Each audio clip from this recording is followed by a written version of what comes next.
Olá pessoal, bora falar de Franz Kafka.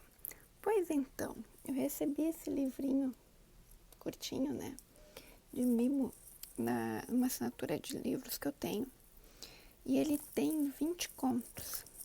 Quando começou o ano eu pensei, nossa, aquela leitura de verão, né, tem alguns continhos que são menos de uma página, aquele jogo rápido, mas é Kafka, né?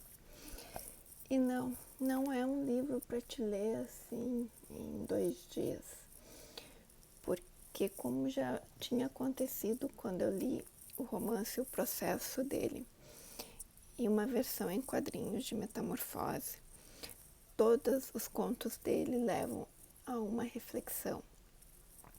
Então, dos 20 que eu me deparei aqui, o único que eu já conhecia era O Artista da Fome, que até hoje assim segue me impactando, e como tudo que eu li aqui segue super atual, consegue encaixar nos dias de hoje.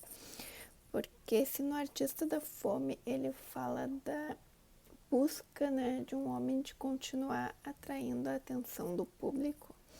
Ele é um cara que se apresenta em circos e feiras para que ele consegue ficar em jejum um longo tempo, e durante uma época ele atrai muita curiosidade e depois ele vira uma velha novidade. Tem outros contos, por exemplo, do cara que está atrasado e não lembra mais que caminho pegar. Tem um macaco que foi apreendido, né? Foi preso, e ele acaba aprendendo a viver como ser humano para sobreviver entre os homens. Tem algumas brincadeiras, por exemplo, com a mitologia, né? Onde Poseidon, o poderoso deus, está, né, assoberbado de trabalhos burocráticos.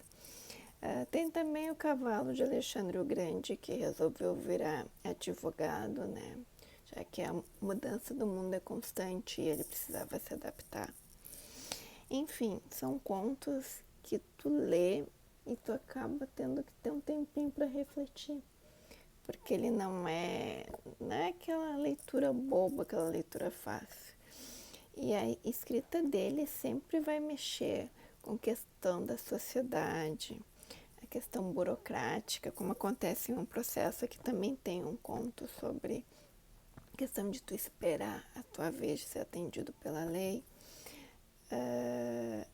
Tem também questão existencial, a questão paterna, né? Tem um conto que eu achei muito interessante, que é o cara narrador retornando para casa, porque na verdade são muitos narradores, né? E quase muito em primeira pessoa que ele utiliza nesses contos. E essa pessoa está voltando para casa do pai dele.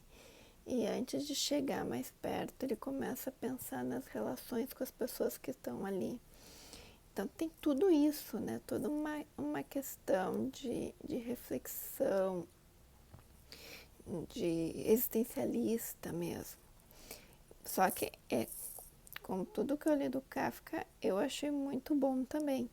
Eu só não sei se existe uma edição desse tipo à venda em livraria.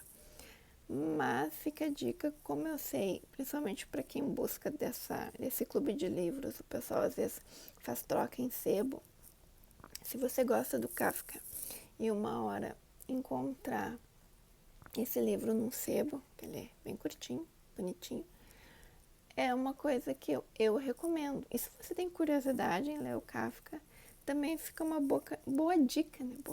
Boa dica de começar, né? Porque por conta, talvez, embora eu ache os romances maravilhosos também. Então, fica a dica de uma leitura que é curtinha, mas nem tão fácil assim.